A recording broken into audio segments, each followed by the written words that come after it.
Continuamos en esta tercera jornada de la Feria de Economía Circular Loop que organiza el Ayuntamiento de Murcia y vamos a celebrar una mesa redonda titulada Ciclo Integral del Agua, Paradigma de Economía Circular. Yo creo que coincidimos en que no hay un recurso tan valioso, tan importante, tan preciado como el agua, especialmente en la región de Murcia. Seguramente uno de los territorios de la europeos más amenazados. Estamos sufriendo ya el cambio climático, la desertificación, donde una eficaz gestión de este recurso es muy importante, muy valiosa y fundamental. Pues para ello nos acompañan representantes de las 4 administraciones más importantes en la gestión de este recurso tan valioso. De izquierda a derecha tenemos a Mario Urrea, es presidente de la Confederación Hidrográfica del Segura. Buenos días. Inmaculada Serrano es directora general de Aguas de Murcia. Ignacio Díaz Rodríguez Valdés, gerente de SAMUR por parte de la Comunidad Autónoma. Y Francisca Baraza, delegada del Gobierno en la Mancomunidad de los Canales Delta y Villa. Vamos a asistir a una primera intervención por parte de ellos en la que nos van a hablar sobre el ciclo del agua, este paradigma de la economía circular, cada uno en su ámbito, y después pues haremos una reflexión, digamos, común y cruzaremos algunas preguntas. Comienza Mario Urrea, presidente de la CHS. Mario, tienes la palabra. Bien, muchas gracias. En primer lugar, agradecer a la organización la invitación cursada a la Confederación Hidrográfica del Segura, puesto que siempre es agradable y creo que es importante trasladar lo que las administraciones hacemos en favor de la sociedad civil en general, ¿no? Desde ese punto de vista, yo creo que hay que felicitar el título de la mesa, ¿no? El ciclo integral del agua, el paradigma de la economía circular. Es básico, el ciclo hidrológico es el ejemplo más palpable o uno de ellos en cuanto a esa economía circular.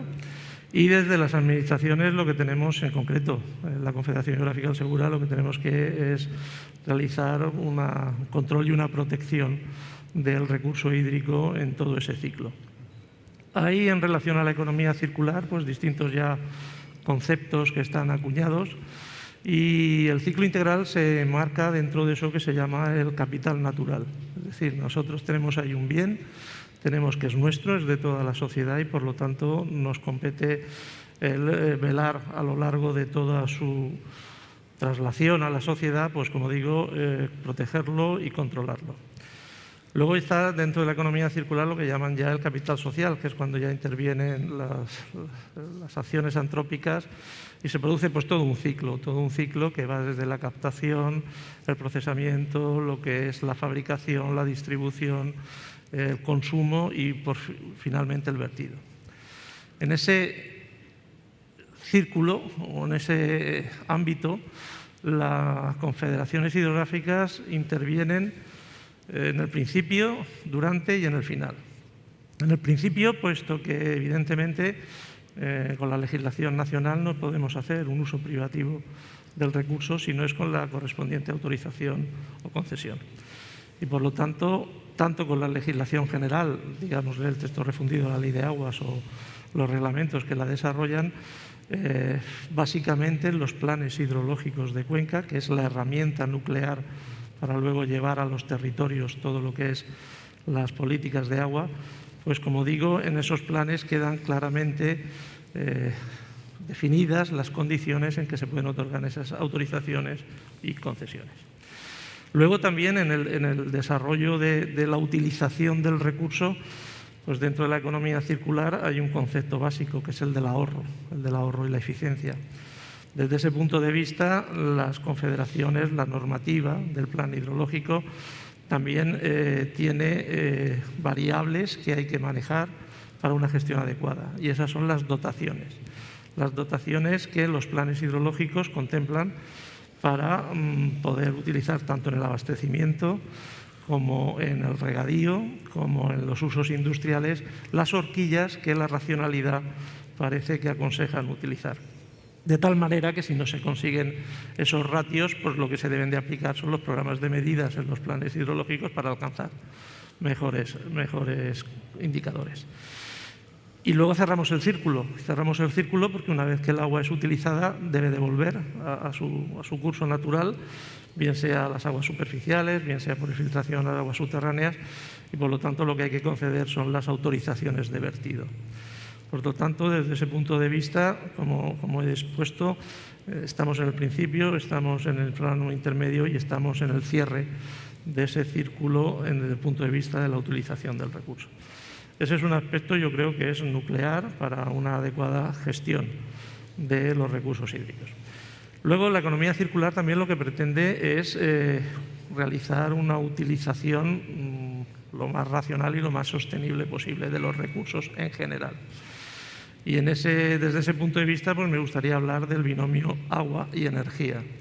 Lo has dicho muy bien, Miguel Ángel, estamos en una región en la que nuestra impronta es la situación de escasez. Llevamos desde el plan del año 1998 reconociendo una escasez en el sentido de un desequilibrio entre una demanda consolidada y una aportación de recursos natural y de otra tipología. Y desde ese punto de vista pues nos encontramos en que tenemos que implementar nuevas acciones que se enmarcan dentro de eso que hemos llamado la transición ecológica, ¿no? Y ese binomio agua-energía debe de llevarnos, en primer lugar, a un consumo de energía responsable, una eficiencia, digámosle, técnica al máximo posible. Aquí hay ejemplos de empresas que se dedican a esa labor desde el punto de vista de la distribución o del tratamiento de las aguas depuradas y de la fabricación de agua desalada. Pero también tenemos que ir hacia el tema de que esa energía, siendo técnicamente el menor consumo, pues la produzcamos de la manera más sostenible. Y entonces eso nos liga con todo el plan que tiene ahora el Ministerio encima de la mesa del fomento de las energías renovables. Renovables que fundamentalmente es de naturaleza fotovoltaica. Por lo tanto, ese binomio de agua y energía está, por un lado, lo que es el consumo, que vamos a procurar producir esa energía de la manera más sostenible, que tendrá un doble efecto. Evidentemente, el primero es una sostenibilidad mayor del sistema y, en segundo, un abaratamiento de las tarifas que se puedan ofrecer a los usuarios. Pero también el agua con la energía no solo es utilizada en su consumo, distribución o su fabricación, sino lo que es generadora de energía. Tenemos un parque de centrales hidroeléctricas muy importante en España, sujeto a la variabilidad climática, evidentemente, pero es una de las, yo me atrevo a decir, que es la que nos salva la energía hidroeléctrica, puesto que en la curva de demanda es la que siempre aporta las puntas cuando el sistema energético nacional requiere un aporte extraordinario, por así decir, de energía. Y eso le da un valor intrínseco y también un valor económico. Y hasta tal punto que el fomento y el plan de energía renovable se ha de complementar con los que son las plantas o centrales hidroeléctricas, puesto que la energía, hoy por hoy, el almacenamiento de la misma técnicamente es complejo, pero hay un método que se viene utilizando desde mucho tiempo, que son los embalses, es decir, bombear el agua a los embalses cuando hay un exceso de energía y esa energía en forma de agua queda almacenada y se puede producir cuando el sistema lo requiere. Por lo tanto, ese binomio agua-energía creo que es muy importante y que entra dentro de lo que es exactamente la economía circular. Después, supongo que hay que dar algún dato, tampoco vamos a estar aquí haciendo una disertación tanto monótona. En el plan hidrológico de la cuenca del Segura, la desalación va a tener un horizonte de producción del entorno de los 400 hectómetros cúbicos. Es decir, es una cifra importantísima, es una cifra que supera las aportaciones en régimen natural que se distribuyen del río Segura, fundamentalmente al regadío, y eso nos da una idea de esa dependencia que vamos a tener en la cuenca del Segura del agua desalada y, por lo tanto, de que seamos capaces de obtener unas tarifas adecuadas.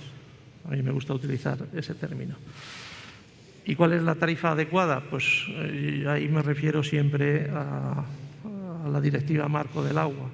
Es decir, debe ser una tarifa que no ponga en riesgo las actividades socioeconómicas que van ligadas al recurso. Y para no poner en riesgo es por lo que se está haciendo en parte también este esfuerzo por parte del Ministerio para poder ofertar tarifas adecuadas. Ayer mismo hubo una reunión de la Asamblea General de uno de los usuarios de regadío de la cuenca que están inmersos y al final la tarifa que se les está ofreciendo está en el entorno de 0,36 euros metro cúbico, cuando en la actualidad está en una horquilla que va de 0,47 a 0,57. Es decir, hay un beneficio económico importante de reducción que vamos a ver si seremos capaces de poder todavía actuar sobre ese valor. Pero diciendo una cosa que es importante, que siempre también venimos repitiendo desde la Confederación Hidrográfica del Segura, y es que ese precio o esa tarifa tiene dos cuestiones importantes, y es la sostenibilidad, es decir, ese precio ofertado es sin subvención una vez que haya terminado, son los costes reales de la producción del agua desalada una vez que todo este plan de energización por fotovoltaica se realice y gracias al apoyo de los fondos del Next Generation que nos permitirán eximir de la amortización de las obras del entorno del 80%. Pero claro, esa cifra de 0,36 euros metro cúbico, que es la más alta que hay en el territorio nacional puesto a disposición del regadío, es viable si conseguimos un mix de aguas. Es decir, si los usuarios tienen, aparte de ese importante volumen, no los 400, porque ahí está una fracción importante del abastecimiento, pero deben de disponer de suficientes recursos superficiales, de suficientes recursos subterráneos y de la otra pata que ahora nos mantienen, que son tanto el trasvase de Tajo Segura como las aguas reutilizadas. Ese mix de aguas es el que puede dar viabilidad y el que puede no poner en riesgo la actividad socioeconómica de abastecimiento, turismo, etcétera, y regadío de la región. Y ya finalizo porque veo que me estoy excediendo. Creo que al final, desde el punto de vista de la economía circular, lo importante es ver si lo que hacemos lo estamos haciendo bien. Y en todos los foros que hay de esta naturaleza, lo que se viene reclamando, aparte de una normativa y un marco regulatorio lo suficientemente definido, es crear una serie de indicadores que nos permitan evaluar si lo que estamos haciendo bien. Y yo creo que ese es uno de los retos que a futuro tenemos que articular y es, tanto en cualquier actividad de negocio, sea privado, sea público-privado, poder hacer la foto real de nuestra actividad mediante unos indicadores adecuados. Y por mi parte, nada más. Muchas gracias. Muy bien. Pues continuamos, acompañamos el ciclo del agua hacia otra perspectiva, la de la mancomunidad de los canales del Teivilla, que nos va a explicar Francisca Baraza, cuando quieras. Muchas gracias. Buenos días. Bueno, antes que nada, lógicamente, agradecer esta invitación a participar en esta Feria de Economía Circular que se celebra, yo creo, por primera vez en este ayuntamiento. Felicito al ayuntamiento por esta iniciativa y, sobre todo, pues por incorporar muy acertadamente el tema del agua, del ciclo integral del agua, en este contexto de economía circular que también encaja y tan necesaria es desde la perspectiva de la gestión. Bueno, yo represento aquí a la Mancomunidad de Canales del Teivilla, organismo que, para ponerles brevemente en contexto, es casi centenario, lleva casi 100 años aproximadamente de existencia. Se creó en 1927 para dar respuesta a una de las necesidades claves de todo el sureste español y que es secular, es decir, no es una cosa, un problema actual, sino que es un problema histórico de la necesidad de disponer de recursos hídricos para el mantenimiento pues, de la población, de la economía, etcétera. Entonces, históricamente se ha establecido este organismo como el mecanismo más adecuado y más eficiente para garantizar esos recursos hídricos. Formamos parte de una cadena, como bien ha dicho el presidente de la Confederación Hidrográfica. Nosotros formamos parte de ese ciclo, de esa necesaria cadena del proceso que va desde la captación hasta la preparación del agua para la potabilización, la distribución, hasta que llega a los diferentes ciudadanos, a los domicilios, a las industrias, etcétera. Por lo tanto, somos una parte del eslabón de ese proceso tan importante, tan vital, que mueve la economía y que es fundamental para la vida. Partimos de una condición, y es que el recurso en sí no es ilimitado, aunque muchas veces nos parezca que abrimos el agua de nuestras casas, el grifo, y sale agua permanentemente, pero no disponemos de una fuente ilimitada del recurso. Eso condiciona, lógicamente, todo el planteamiento de la gestión que se tiene que hacer del mismo.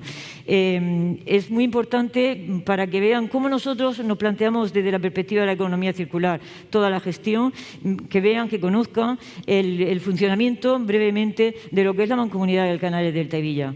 Tiene una infraestructura ingente porque abastece de agua a casi 3 millones de personas, 80 municipios, tanto de la Comunidad Autónoma de Murcia como de toda la provincia de Alicante, toda la Vega Baja, 35 municipios en concreto, la Vega Baja están abastecidos por la Mancomunidad de Canales del Tevilla, 43 municipios de Murcia, de la Comunidad Autónoma de Murcia y 2 de Albacete. Por lo tanto, tiene una red ingente de conducciones, de canalizaciones y de instalaciones de infraestructuras para ofrecer el adecuado tratamiento que el recurso requiere para que llegue en condiciones a los distintos ayuntamientos, a esos 80 municipios a los que abastece. Damos el agua, por lo tanto, en alta.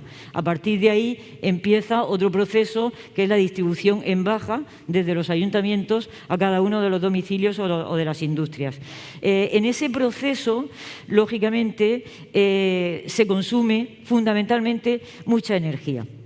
En la gestión, si queremos que sea una gestión sostenible e integrada, tenemos que ver efectivamente cuáles son los elementos clave que generan pues, mayores efectos ambientales y ver cómo los podemos minimizar, disipar o incluso evitar. Y por lo tanto, en ese sentido, nos planteamos desde una gestión sostenible pues, cuáles son esos inconvenientes, en un sentido de evitar los problemas que se generan en el proceso del día a día, pero también en el sentido de anticiparnos a los posibles problemas futuros que se nos pueden venir, como puede ser el caso del cambio climático. Es decir, que sin lugar a dudas en la gestión está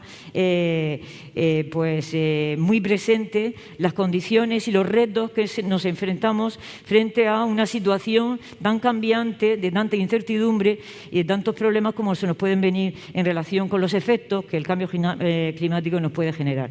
En el sentido ese, pues nosotros hemos establecido un plan estratégico. Es decir, entendemos que la planificación y la anticipación son fundamentales para establecer los mecanismos que el organismo tiene que preparar a todo el sistema, este complejo sistema, de cara a que sea lo más versátil posible, de cara a que sea lo más eficiente posible. Y en esa eficiencia es muy importante, por ejemplo, pues evitar pérdidas, un volumen importante de pérdidas de agua que se producen en todo este proceso y que hay que ir poco a poco evitándolas. Las fugas, las famosas fugas, que incluso son objeto de atención ahora en la reciente directiva de calidad del agua para consumo humano que se ha aprobado a finales de este año y que el Ministerio de Sanidad, junto con nuestro Ministerio de Transición Ecológica y Reto Demográfico, están trabajando en la transposición de esa directiva para tener un nuevo marco normativo que garantice la mejor calidad posible del agua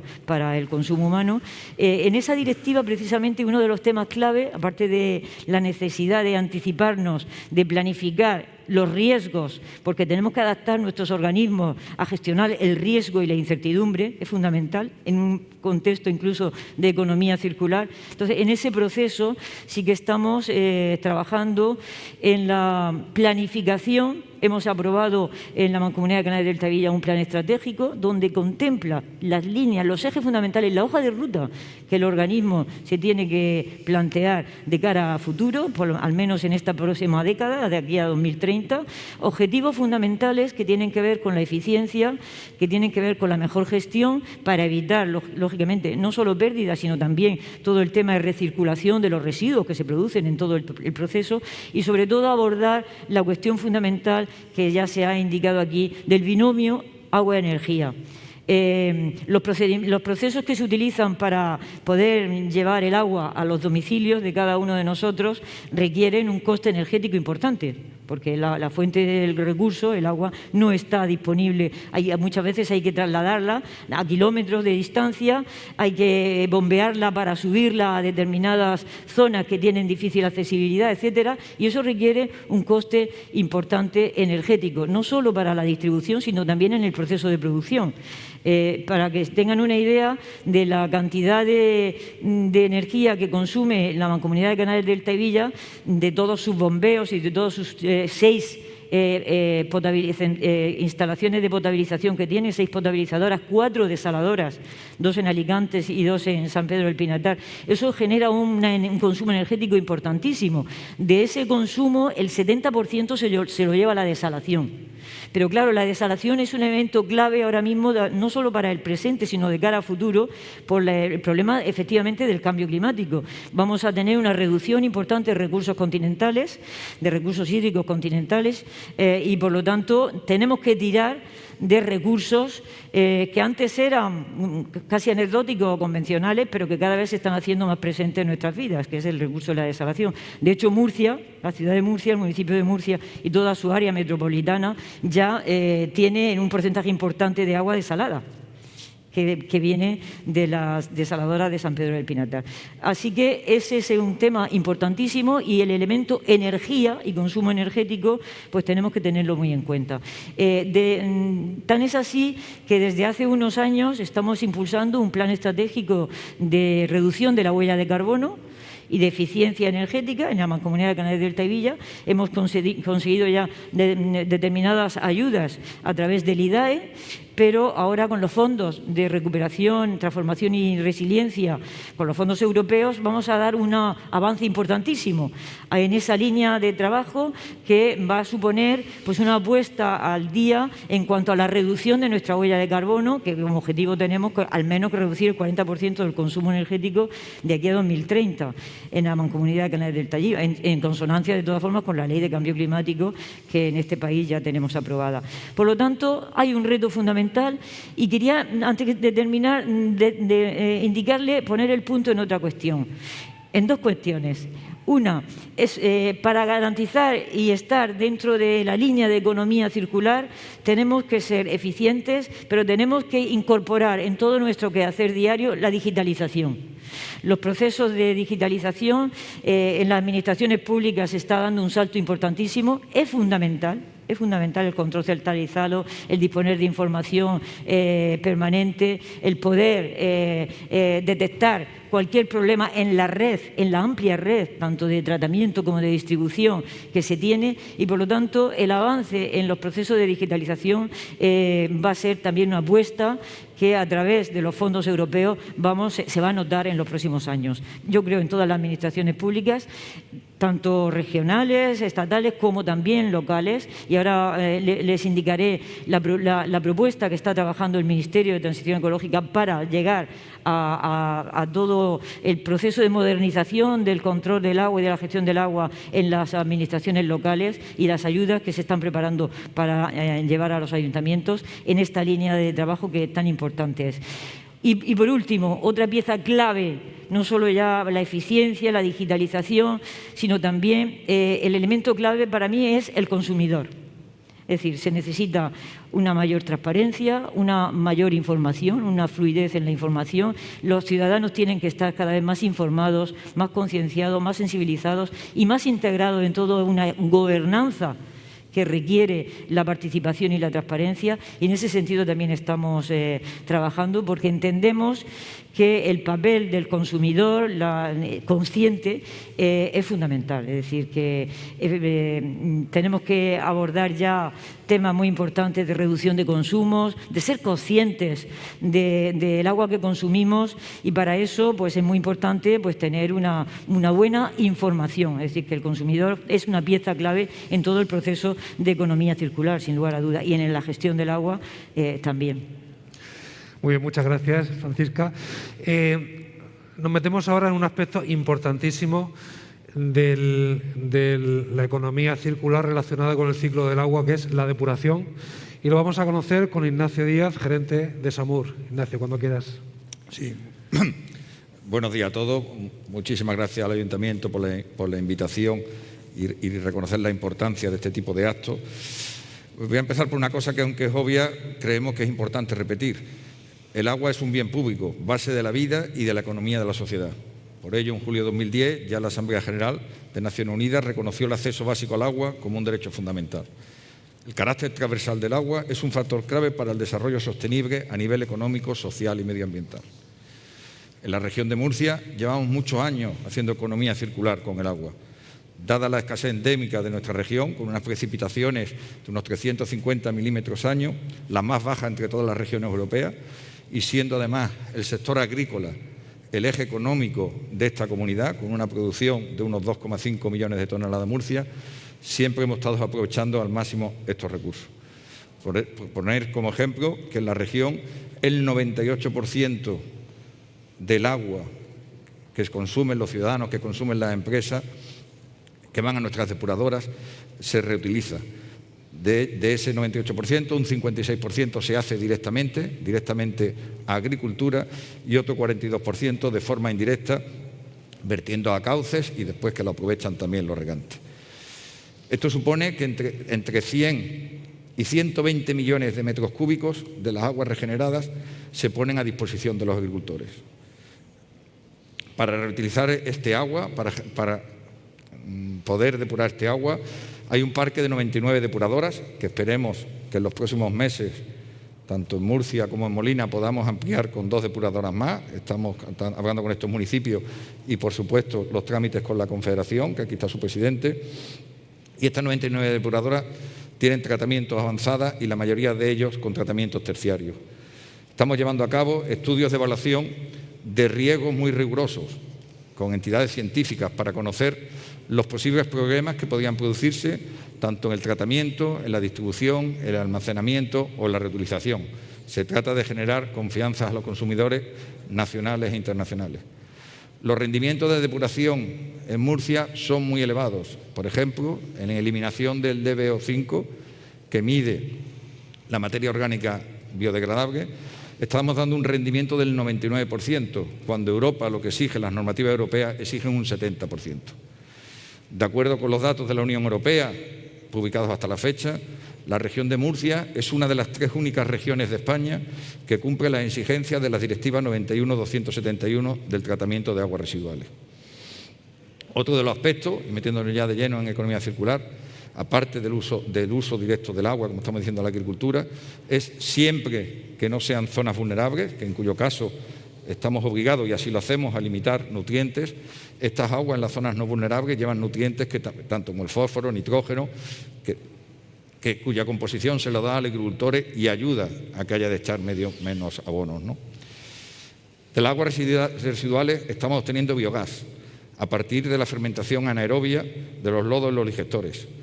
Este biogás es una valiosa fuente de energía para reducir el coste energético de las depuradoras, uno de nuestros mayores costes. El biogás producido en nuestras depuradoras supone 5,2 millones de metros cúbicos año, que viene a ser una producción de 9 millones de kilovatios hora, que es el equivalente a un municipio, a la totalidad de un municipio de unos 2.500 viviendas. Además, aprovechamos el lodo producido en las depuradoras, 140.000 toneladas año. Son cifras astronómicas, pero estamos hablando de la región entera, con un alto porcentaje en materia orgánica y nutrientes, que permite también a los agricultores reducir sus necesidades de abonado. No es menos importante el esfuerzo que la comunidad está haciendo en investigación en el campo del agua. En su mayor parte, estas líneas de investigación van enfocadas a temas de ahorro energético y reutilización. Quiero nombrar entre los proyectos europeos en los que estamos trabajando ahora mismo el Life Drive for Gas, implementación secado solar en lodo, posterior gasificación de secado, Life Amia, Aquacicle, y recientemente acabamos de ser, junto con otras 22 entidades, también adjudicatarios de un H2020 de 23 millones de euros. En el campo de la reutilización, las tecnologías y las líneas de investigación en la región son punteras, buscando el máximo aprovechamiento de estas instalaciones. Estamos trabajando con novedosos sistemas de tratamiento de agua, en colaboración con estas depuradoras, con estos municipios o empresas tan importantes como están a mi lado, como EMUASA, con tecnologías de biología molecular muy avanzadas, para adelantarnos a retos próximos, de contaminantes emergentes, resistencia a antibióticos, tecnologías punteras en ahorro energético, etcétera, etcétera. Con la construcción y puesta en marcha de 14 parques nuevos fotovoltaicos en algunas de nuestras depuradoras, que acabamos de terminar, estamos produciendo más de 1 megavatio también de energía solar, lo que nos permite, donde están instaladas estas placas solares, reducir un 20% el consumo de estas depuradoras.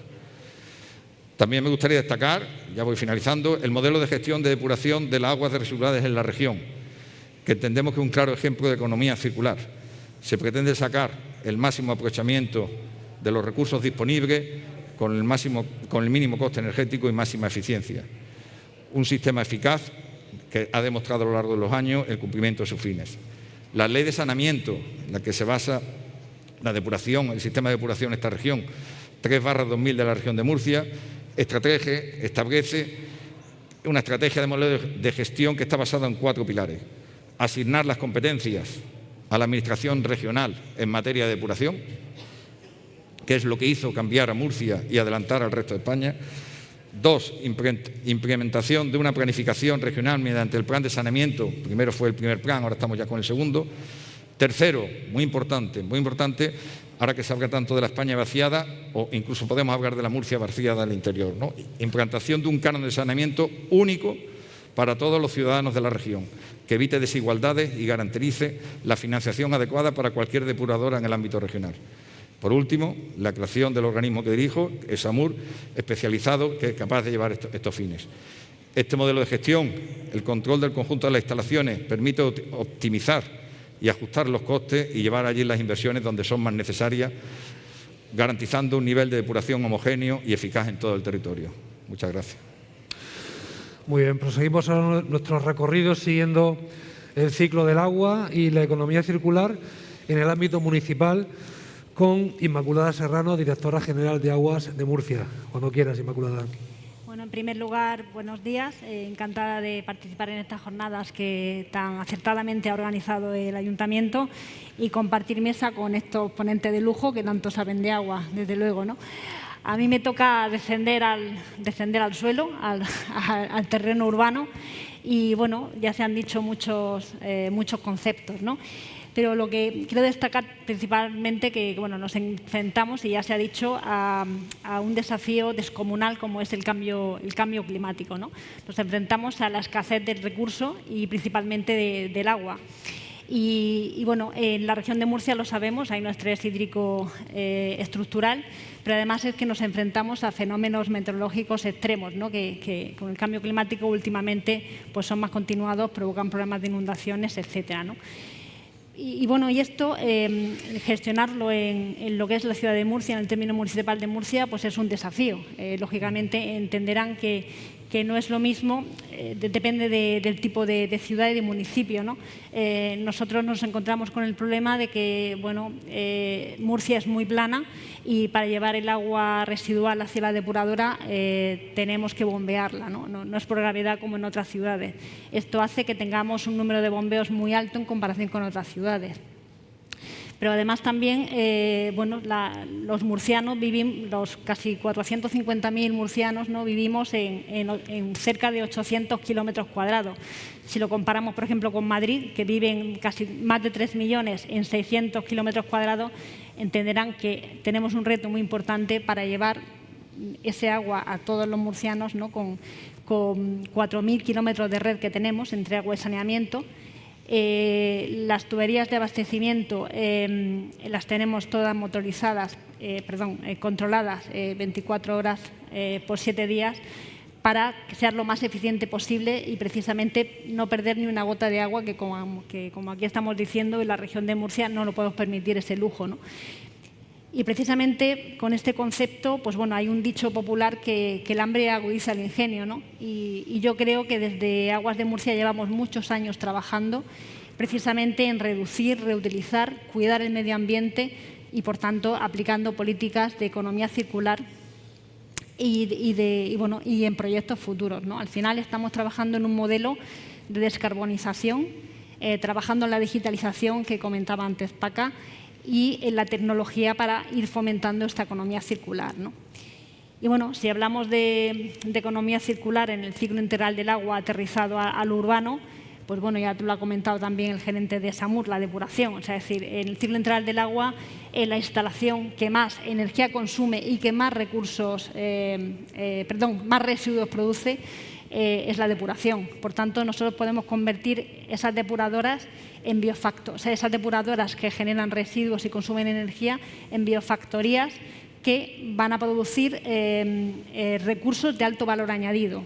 Y entonces, por ejemplo, si nos centramos en el biogás, que antes era, como bien ha dicho Ignacio, antes era pues, un residuo que se quemaba en la antorcha para que no se emitiera en la atmósfera, pues con ese biogás ahora generamos energía térmica, es decir, la energía, si me centro en la depuradora Murcia Este, que es la depuradora más grande de la región de Murcia, porque trata los residuos del 88% del municipio.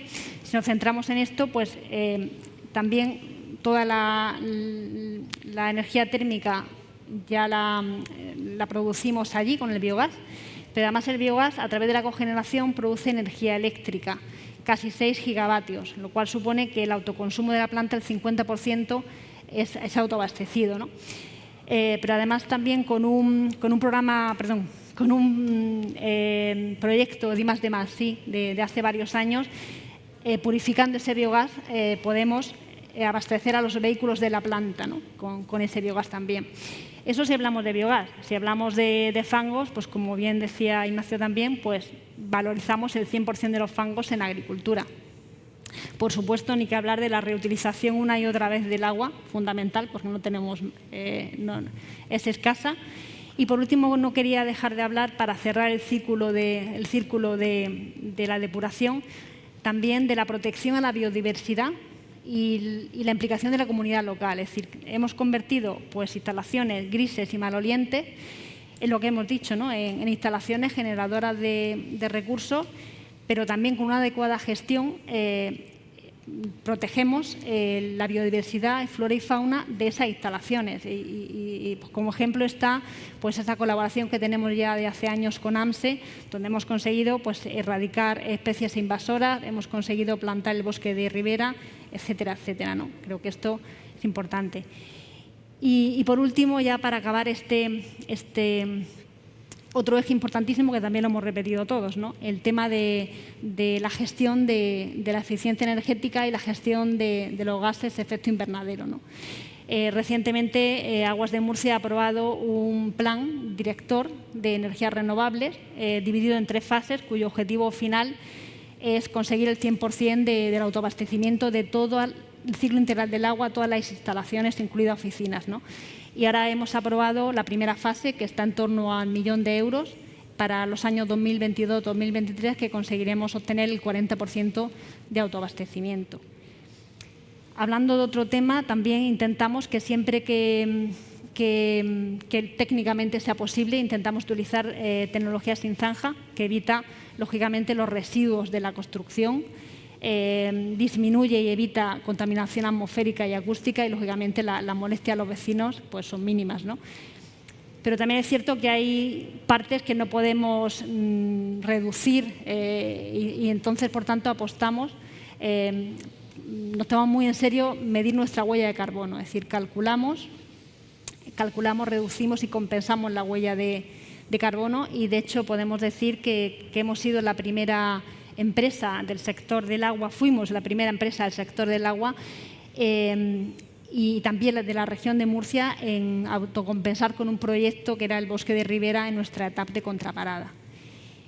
Y bueno, este era un poquito, así termino con estas ideas de economía circular en el ciclo integral.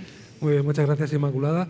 Bueno, como nos quedan 5 minutos, me gustaría recuperar alguna cuestión que ha quedado pendiente.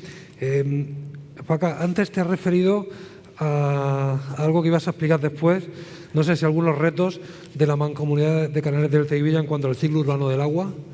Sí, bueno, más que nada es que quería, sí, vamos a ver, el Ministerio, a partir de la pandemia, yo creo que llevamos ya 2 años, la pandemia ha generado muchos problemas y muchas desgracias, pero ha tenido también la oportunidad de aproximar incluso diferentes instancias de la Administración que funcionaba cada una a su aire y que ha permitido pues, buscar una mejor coordinación y una apuesta de cara a futuro.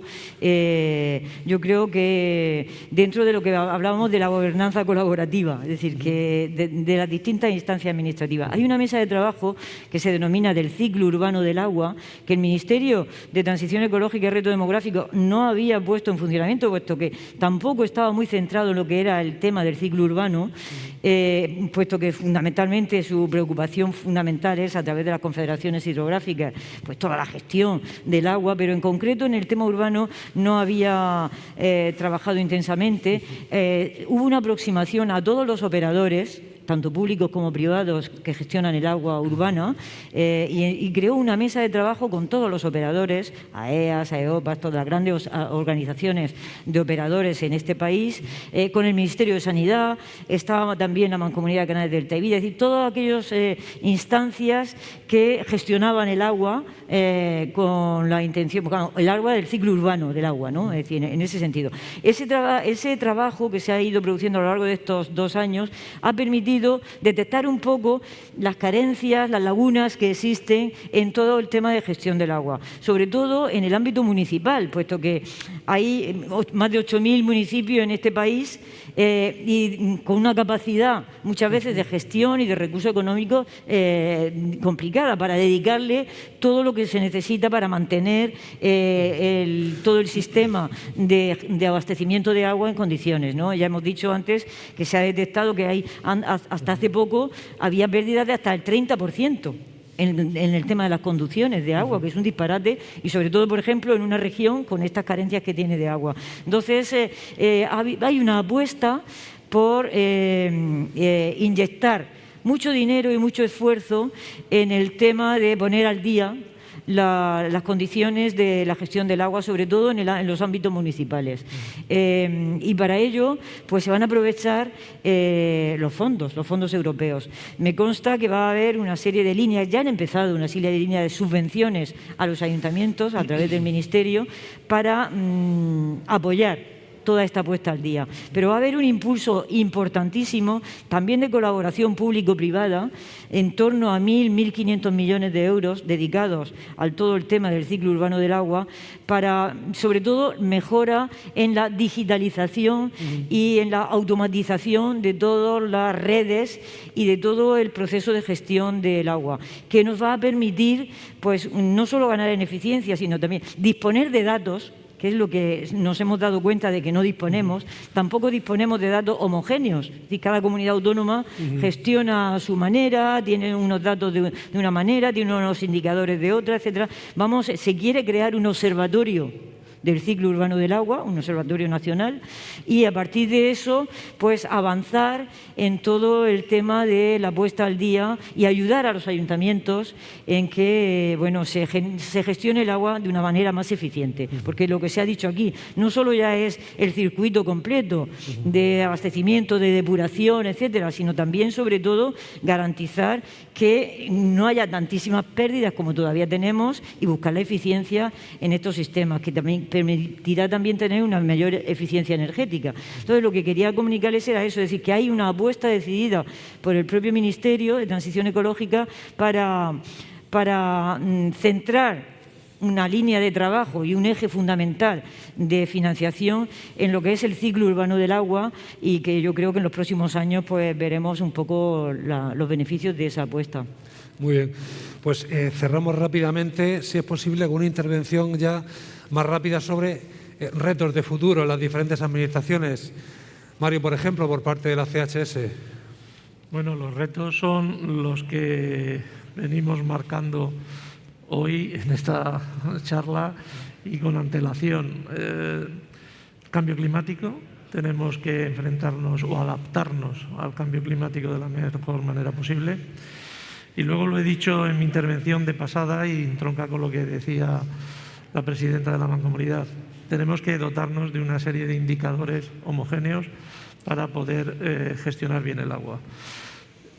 Está la parte del ciclo urbano, pero en la cuenca, que es muy importante, entiendo que es importantísimo desde el punto de vista de la calidad, porque va en ello la salud de las personas, pero representa el 15% de la utilización de recursos en la cuenca del Segura.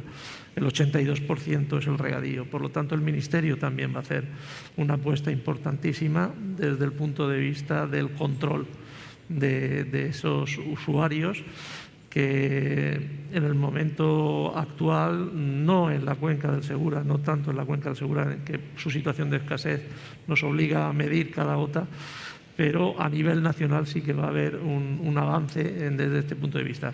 Y en concreto la digitalización. Nosotros como Confederación Hidrográfica del Segura, en un mes o dos, vamos a recibir del entorno de 7 u 8 millones de euros para llevar a cabo el plan de digitalización de nuestra confederación, al igual que el resto de las confederaciones. Yo creo que la apuesta del Ministerio es importante y es concreta, con presupuesto, que siempre es lo que necesitamos. Muy bien. Ignacio, retos, proyectos de SAMUR. Yo creo que el mayor reto, ya he comentado antes, aprovechar estos tantos por ciento que he dado, sino aprovechar, si tenemos 120 hectómetros cúbicos de agua, aprovechar los 120 hectómetros cúbicos de agua, sobre todo ahora que viene la nueva normativa europea, que entrará en vigor en 2023, en julio de 2023. Y es verdad que, bueno, es importante la desalación, importante otros recursos, pero estamos hablando de reutilizar el agua. Y reutilizar el agua, que nosotros creemos que es, y nuestra meta es que el 100% de ese agua pueda ser reutilizada. Muy bien, ya terminamos con Inmaculada Serrano. Retos, proyectos, perspectivas en Aguas de Murcia. Sí, bueno, yo creo que Aguas de Murcia debe seguir apostando por transformar el ciclo integral del agua en una transición ecológica justa y digital, como estábamos comentando, ¿no? Yo creo que el cambio climático supone un reto importantísimo, pero también nos va a permitir pues fomentar el empleo, mover fondos, ¿no? Y en este sentido creo que los fondos europeos, los fondos NextGen, son una enorme oportunidad y van a ser clave en estos fondos europeos la colaboración público-privada para hacer realidad proyectos transformadores de verdad que nos permitan vivir en ciudades más sostenibles. Eso es lo que pienso. Muy bien, pues muchísimas gracias a nuestros ponentes, Mario Rea, CHS, Inmaculada Serrano, Aguas de Murcia, Ignacio Díaz, SAMUR y Francisca Baraza, Mancomunidad de Canales del Taivilla. Gracias por su atención y gracias también a la audiencia que nos ha seguido en streaming. Continuamos en Loop Murcia.